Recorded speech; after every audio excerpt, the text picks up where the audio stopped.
Amid a fresh spike in U.S. Iran tensions, Donald Trump is dramatically upping his war rhetoric, unveiling a new threat that could push the Gulf even closer to open conflict.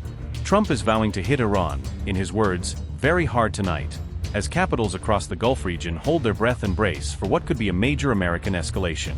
With Kharg Island now clearly in his crosshairs, Trump is openly eyeing Iran's oil heartland, signaling that the next phase of confrontation may directly target Tehran's economic lifeline. The president also claimed that, after military action, the United States will move to seize effective control over Iran's oil markets, blurring the line between sanctions pressure and outright economic warfare.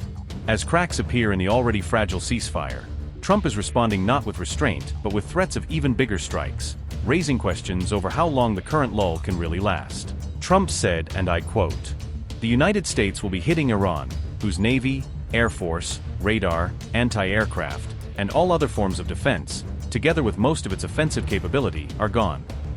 Very hard tonight. At some point in the not-too-distant future, we will be taking Kharg Island and other oil infrastructure points, and assume total control of their oil and gas markets, much like we have with Venezuela, which is working out brilliantly for both Venezuela and the United States of America." Unquote. Trump's latest threat comes as tensions between the United States and Iran flare up once again, with both sides trading fire and accusations across multiple fronts.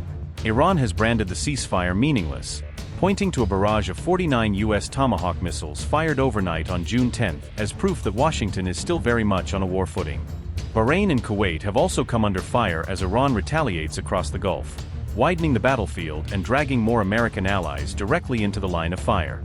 Even as Jordan and Kuwait absorb the brunt of Iranian fury, Trump appears undeterred, pressing ahead with threats that risk pulling these U.S. partners even deeper into the confrontation.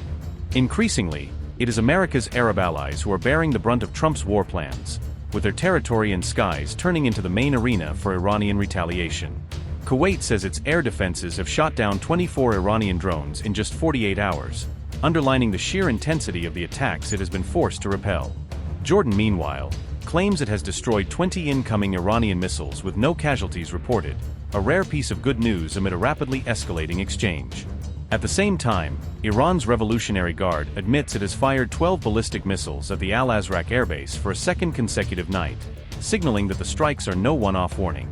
With tit-for-tat strikes now raging across the region, Trump's promise to hit Iran very hard is raising fresh fears that what began as calibrated messaging may spiral into a full-blown war.